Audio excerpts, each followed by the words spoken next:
What happens when the truth a family has been protecting for 30 years walks onto a game show stage and refuses to leave quietly? Before we go any further, hit that like button right now and subscribe to this channel, because what you are about to witness is one of the most extraordinary moments in Family Feud history. Steve Harvey has stood at that podium through every kind of human moment this show can produce.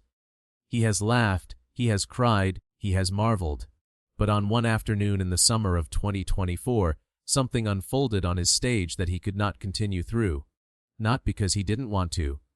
Because he was a man first and a host second, and what he was watching demanded that a man show up, not a host. Some families carry their secret so long that the secret becomes part of the structure. You stop noticing it the way you stop noticing a crack in the wall you pass every morning. It holds the weight. It becomes load-bearing. And the most dangerous moment is not when someone asks about it. The most dangerous moment is when someone who was never supposed to know walks into the room already knowing, and the wall finally comes down. Evelyn Marsh was 67 years old, a retired nurse from Charlotte, North Carolina, who had spent 41 years in pediatric care, 41 years of holding other people's children during the worst moments of their parents' lives, of being the steady hand in the room when steadiness was the only gift available. She was a woman of formidable composure. Her colleagues at Carolina's Medical Center had called her unflappable, which she accepted as the highest professional compliment because the children in her care had needed her unflappable, and she had chosen to be whatever they needed. She had applied that same composure to her own family for 30 years, specifically to one fact about her family that she had decided, at 37, needed to be managed carefully, permanently, and in silence. Her daughter, 44-year-old Diane Marsh Cooper, was a high school English teacher in Raleigh, married with 2 teenage sons. She was thoughtful and precise with language in the way that English teachers become when they spend enough years caring about how words are chosen. She had grown up knowing her father had left when she was 2. A bare, uninflected fact her mother had offered without elaboration, and that Diane had learned, over years of receiving that same uninflected tone whenever the subject arose, not to press on. Her son, 41-year-old Jerome Marsh, was a restaurant owner in Charlotte, gregarious, warm, the kind of man who remembered everyone's name and their order. He had his mother's practical intelligence and, as would become evident, a piece of information he had been carrying alone for 11 months that he had not yet decided what to do with. The third sibling, 38-year-old Patrice Marsh, was the youngest, a social worker in Durham who spent her professional life helping other families navigate exactly the kinds of systemic fractures and buried histories that she had spent her personal life declining to examine in her own. This is not unusual. The families of therapists, social workers, and counselors are frequently the last to receive the benefit of the professional skills. Patrice was perceptive and empathetic and had understood for at least a decade that her family's history had a shape she had not been given the full dimensions of. The secret that Evelyn Marsh had been managing for 30 years was this: the man her 3 children believed to be their absent, departed father, Robert Marsh, who had left when Diane was 2 and Jerome was barely 1 and Patrice was not yet born, had not left voluntarily. He had been asked to leave. More precisely, he had been given a choice by Evelyn, clearly and without ambiguity, and he had made the wrong one. He had been having an affair for the entirety of their 4-year marriage, with a woman who had eventually become his second wife, and who had borne him a daughter, a girl named Sandra, now 37 years old.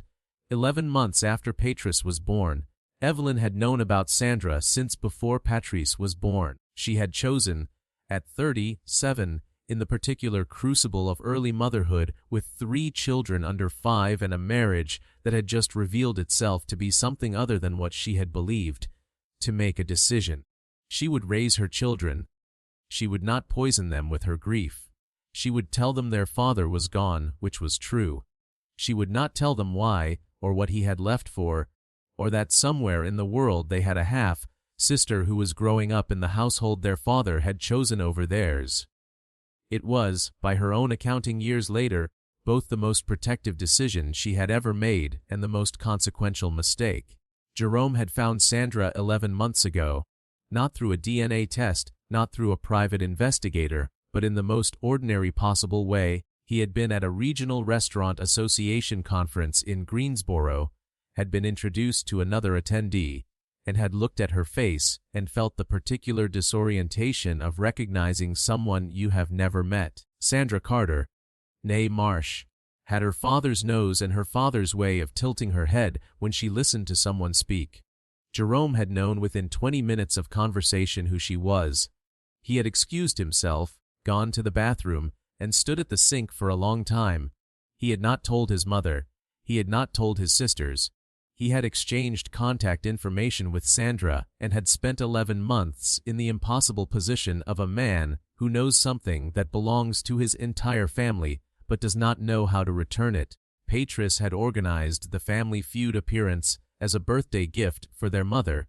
Evelyn's 67th had been in March, and Patrice had thought it would be a joyful, uncomplicated afternoon. She had been right about the afternoon. She had been wrong about uncomplicated. What Patrice did not know was that Sandra Carter had also submitted an application to Family Feud. She had done it because Jerome had told her in one of their careful monthly phone calls that the family was going to appear on the show. He had told her the taping date. He had told her the studio location. He had not told her to apply. He had simply provided the information and allowed the universe to determine what she did with it. Sandra had decided the universe needed a little help. The production team had verified the family connections, consulted their therapist, and made the decision that had now been made 3 times before in their history that the controlled, supported environment of the stage, with a host who could hold the room, a therapist on standby, and a production team experienced in managing exactly this, was more humane than leaving the collision to chance.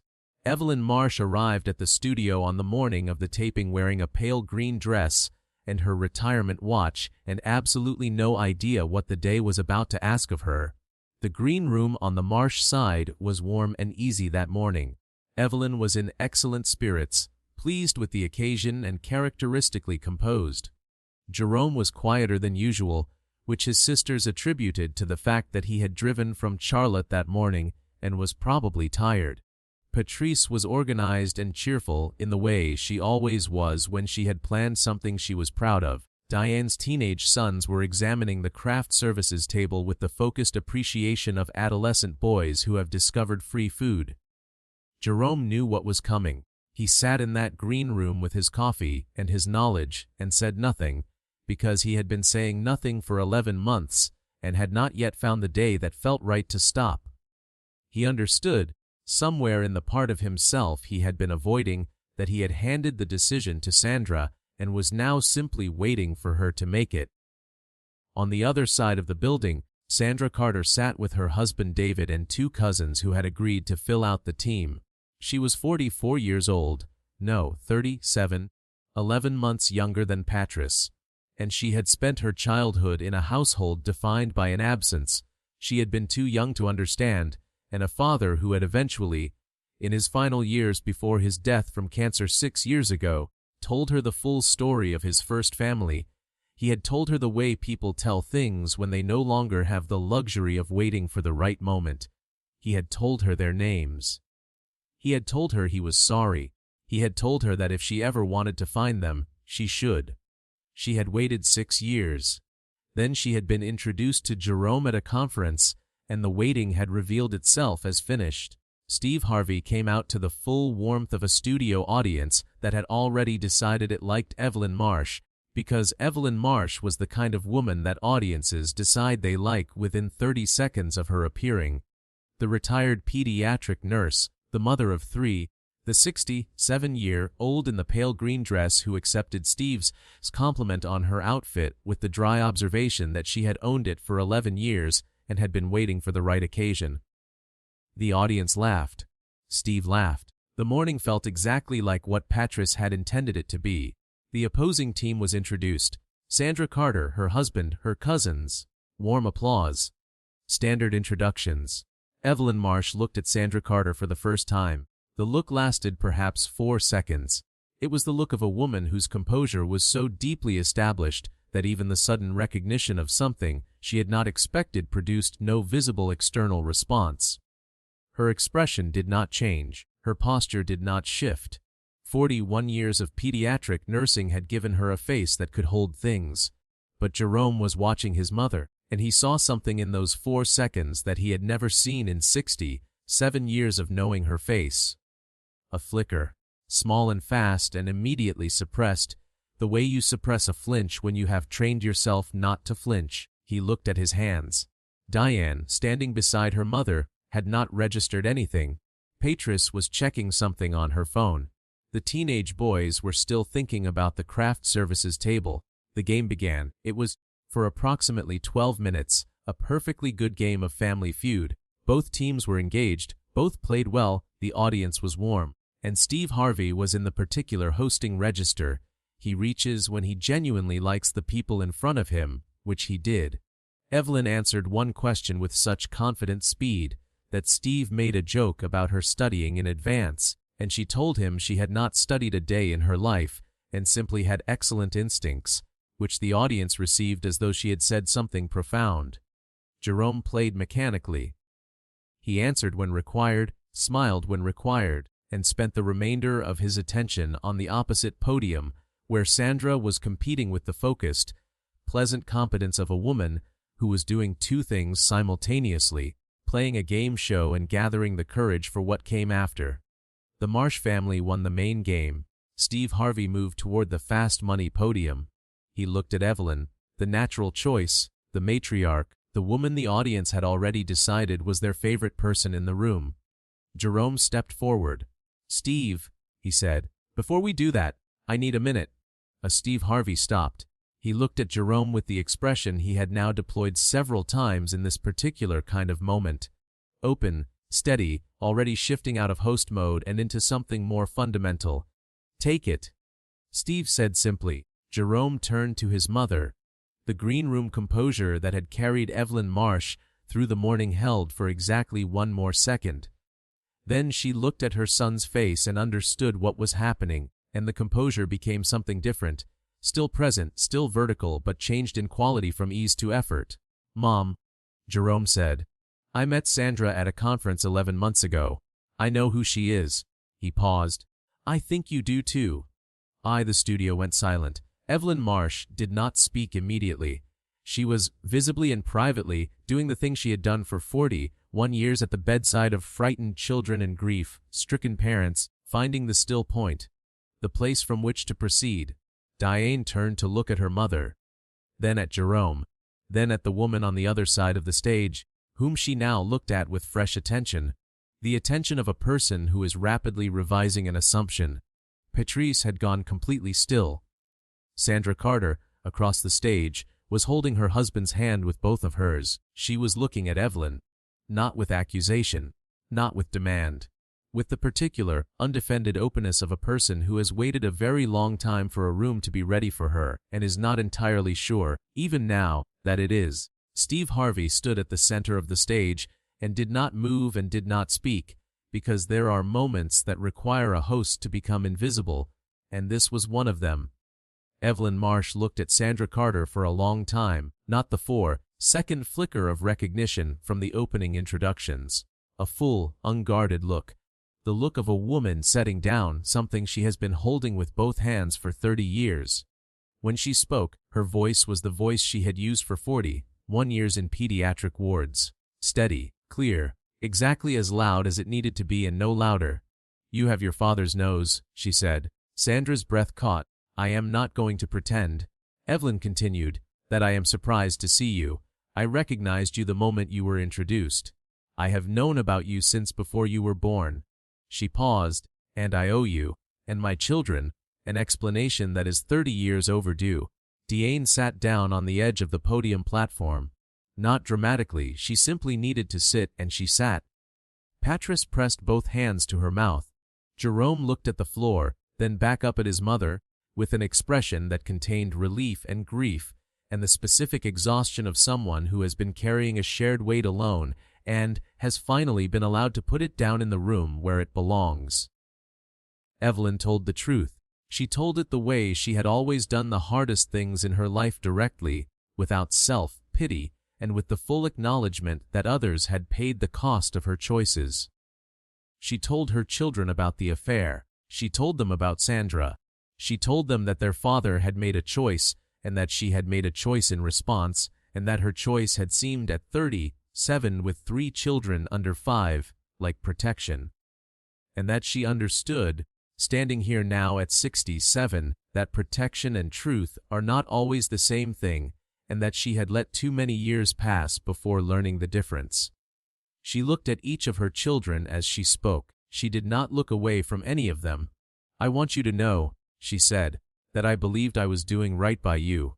I was wrong. I was doing right by myself, and I called it doing right by you. That is the most honest thing I have ever said about it." Steve Harvey, standing to the side of all of this, was entirely still. His face was not a hosting face. It was the face of a man who is watching something real and has the wisdom to let it be real without interruption. He would say later, in the follow-up interview, that he had been briefed about the family's history before the taping, that he had thought he was prepared, that he had been wrong about that. Diane was the first of the siblings to speak. She was an English teacher, a woman who spent her professional life on the precision of words, and she chose hers carefully. "I'm not angry at you," she said to her mother. "I want to say that first, because I think that's what you're afraid of, and I don't want you to be afraid of the wrong thing." She paused. "I am sad. I am sad that I didn't know. I am sad for what Sandra didn't have, the brothers and sisters she was growing up without, right there, just hours away. And I am going to need some time with all of this." She looked at Sandra directly. "But not with you. I don't need time with you. You didn't do anything." Sandra made a sound that was not quite a word and stepped forward from her podium. Diane met her halfway, and the 2 women, half-sisters who had grown up without each other in the same state, who had been separated by a decision made before either of them was old enough to have an opinion about it, stood in the center of a game show stage and held each other. Patrice began to cry, not quietly, not composedly, but with the full force of a social worker who had held other people's feelings at professional distance for 20 years and had just run out of professional distance entirely.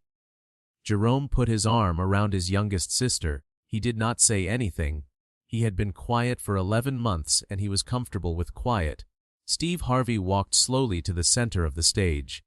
He looked at Evelyn Marsh, who was standing slightly apart from her children, not excluded, but giving them room, in the way of a woman who understands that this moment belongs to them as much as to her.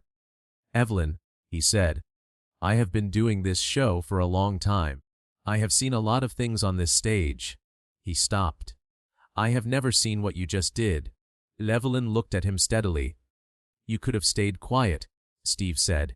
"You could have gotten through the afternoon. You chose not to." He paused. "That took courage. The kind that doesn't announce itself." "It took too long," Evelyn said. Her voice was measured, but something in it had changed quality. The composure was still there, but it was no longer effortful. It was simply what remained after the weight was gone. "Yes," Steve said honestly. "It did." He let that sit without softening it, because it was true, and Evelyn Marsh was not a woman who needed the truth softened. "But it happened today, and today is what your children have." He turned to address the audience and the camera with the direct, unhurried look he reserves for the moments that he means most. "I cannot continue this show right now," he said. "Not because something went wrong. Because something went right, and it needs a minute." He set his microphone down on the podium. The audience, which had been holding itself at the particular pitch of people witnessing something they know they will remember, exhaled collectively. Steve Harvey crossed the stage and stood with the Marsh family, not as a host, not as a television personality, but as a man who understood, from the inside, what it cost a family to tell the truth about itself in a room where the truth had been absent for a very long time. They resumed the show eventually. The fast money round was played. The Marsh family won. Nobody on that stage, and very few people in that audience, could have told you afterward what the questions were. The production had arranged, as it had come to arrange as standard practice for these particular kinds of tapings, a quiet room for the families afterward. The therapist was present, the room was comfortable. The afternoon outside the studio windows was long and unhurried. What happened in that room over the next 3 hours was, by all accounts from those present, the most honest conversation the Marsh family had ever had. Not the loudest, not the most dramatic, honest. There is a difference. Honest conversations have a different texture than dramatic ones. They are slower. They have more silence. They circle back. They leave things unresolved without anxiety about the lack of resolution, because the people in them have accepted that resolution is not a single event. Evelyn answered every question her children asked. She did not qualify, did not deflect, did not reframe. She had made her decision when she stepped forward on the stage, and she honored it in the room. She told them about the marriage as it had actually been, not as the sanitized, uninflected absence she had offered them for 30 years, but as the specific human, flawed thing it had been, a young woman who loved someone who was not capable of being loved exclusively, a series of discoveries made in rapid and devastating sequence, a morning when she had looked at 3 children under 5 and made a calculation about what they needed and what they could be spared. Jerome told his mother about the 11 months. He told it without accusation. He had arrived at his own reckoning with his silence and had accepted the cost of it. But honestly, acknowledging that he had known and had not told, and that his reasons for not telling had been partly about protecting the family, and partly about not knowing how to be the one who changed everything, Evelyn looked at her son for a long moment after he finished. "You are more like me than I realized," she said. "I am not sure if that is a compliment." Jerome said he was not sure either. They both laughed. The quiet, private laughter of people who have just recognized themselves in each other across an unexpected mirror. Sandra and Diane spent much of that afternoon at the far end of the room, in the particular deep dive conversation that happens between 2 people who have just discovered they are more similar than different and are rapidly cataloging the evidence. They were both meticulous. They were both direct. They both read compulsively. They had both spent their careers in service to other people's understanding. They found each other. It emerged entirely natural company, which was perhaps the most clarifying thing the afternoon produced. Not the drama of the reveal, but the ease of the afterwards. Patrice, who had cried for most of Act 4 and had therefore arrived in Act 5 in the particular wrung-out clarity that follows sustained emotion, spent time with both Sandra and her mother separately. She was a social worker. She could not entirely stop professionally framing what she was experiencing, which she acknowledged to the therapist with some wryness and which the therapist said was perfectly normal and probably useful. The episode aired 7 weeks later. It became, within the first 24 hours, the most watched Family Feud episode across all digital platforms since the show's streaming distribution had begun. The clip of Evelyn stepping forward and saying "I am not going to pretend" circulated so widely that it reached audiences in countries where Family Feud does not air. A translation was shared extensively in Brazilian Portuguese. The Japanese clip aggregator that picked it up added the subtitle "The Mother Who Finally Told the Truth." The response from viewers was not uniform, which was perhaps the most honest thing about it. Some people watched it and were moved by Evelyn's courage in telling the truth. Others watched it and were moved by Jerome's quiet carrying of the knowledge for 11 months, recognizing in him the specific weight of knowing something that belongs to the people you love and not yet finding the way to return it. Others watched it for Sandra, the child who had grown up in the household her father had chosen, who had spent years wondering about the family on the other side of a decision she had not made, who had walked onto a game show stage with nothing more than the hope that a room might finally be ready for her. Many people watched it for Diane, who was an English teacher and who had said, with the precision that English teachers bring to the worst moments of their lives, "I am sad that I didn't know." It is a different thing, that sentence, from "I am angry that you didn't tell me." Both are true. The choice of which to lead with says something about the person making it, and what it said about Diane was not lost on the many viewers who recognized the same instinct in themselves. Evelyn Marsh, in the months following the episode, accepted the complexity of her children's responses with the same honesty she had brought to the stage. Diane needed time, as she had said she would, and Evelyn gave it without pressure and without the particular parental anxiety of needing her child's forgiveness on a schedule. Jerome and Evelyn had a series of long conversations that they both described afterward as the most direct conversations of their adult relationship. Conversations that neither of them had known they needed until the stage had made them possible. Patrice, who had cried the most on the day, processed the fastest afterward, which she attributed to the professional hazard of having spent 20 years helping other people do exactly this. Sandra came to Charlotte for the first time in October. Evelyn cooked dinner. It was not a small gesture. Evelyn had cooked for 40 years as an act of care, and she knew what cooking for someone meant, and Sandra understood it as what it was. They did not become immediately easy with each other. They were two women with a complicated history and 37 years of not knowing each other, and ease takes time. But they were honest with each other from the beginning, which is a better foundation than ease. The follow-up segment aired 4 months after the original. Steve Harvey sat with all 5 of them, Evelyn, Diane, Jerome, Patrice, and Sandra, and asked the question he always asked in these conversations: what did you learn? Jerome said he had learned that information which belongs to a family cannot be held safely by one member of it, that the weight distributes, whether you intend it to or not, and that the people carrying it unknowingly, the ones who sense the shape of a secret without being given its name, pay a cost for it regardless. Patrice said she had learned that her professional life had been, in part, a way of helping other families do the thing her own family had not yet done. She said this without judgment of herself, simply as an observation, the kind that arrives when a wall comes down and you can finally see the whole room. Diane said she had learned that the people who love us make decisions for us that they believe are in our interest, and that this is one of the primary ways that love causes harm, not from malice, not from indifference, but from the confident belief that we know what someone else can handle. She said she had taken that lesson into her classroom.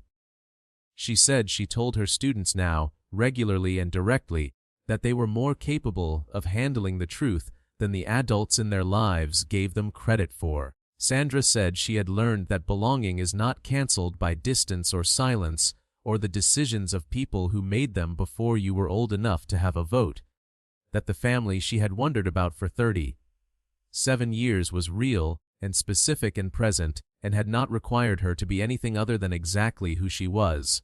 Evelyn spoke last. She was 67 years old, and she had the particular authority of a woman who had spent a lifetime in the business of truth, holding it, delivering it, protecting people from it, and finally understanding that the last item on that list was the one that had cost her the most. I spent 30 years believing that what I was protecting was my children, she said. What I was actually protecting was a version of our family that was easier for me to manage than the real one. The real one. She looked around at the 4 people sitting beside her. Is harder. It is more complicated. It has more people in it than I planned for. And it is more honest than anything I built in 30 years of trying to keep it clean. She paused. I recommend the real one, she said. Steve Harvey sat with that for a moment before he looked at the camera with the directness he reserves for the things he means entirely. Somewhere watching this today is a family carrying something, he said. A fact that one person holds and others sense, but have not been given. A truth that has been managed so long it has started to feel like the structure, like the thing the whole building rests on. I want you to hear what the Marsh family is telling you. He paused. The building does not fall when you tell the truth. It gets stronger, because it is finally resting on something real. He leaned forward slightly. If that landed for you today, if this story reached someone in you that needed reaching, please share it. Like this video. Subscribe to this channel, because the family watching this right now that needs to hear what Evelyn said, they will only hear it if you send it to them. The Marsh family, all 5 of them, had dinner together at Jerome's restaurant in Charlotte on the 1-year anniversary of the taping. Jerome cooked. He always cooked on the occasions that mattered to him. The table was large enough for all of them and for their families, and it was full. Evelyn sat at the head of it, in the pale green dress she had worn to the studio the year before, which she had decided to reclaim from the occasion that had made it complicated and return it to service as what it had always been, a dress she liked, that she had owned for 11 years, that fit well and had been waiting for the right occasion. She had found it,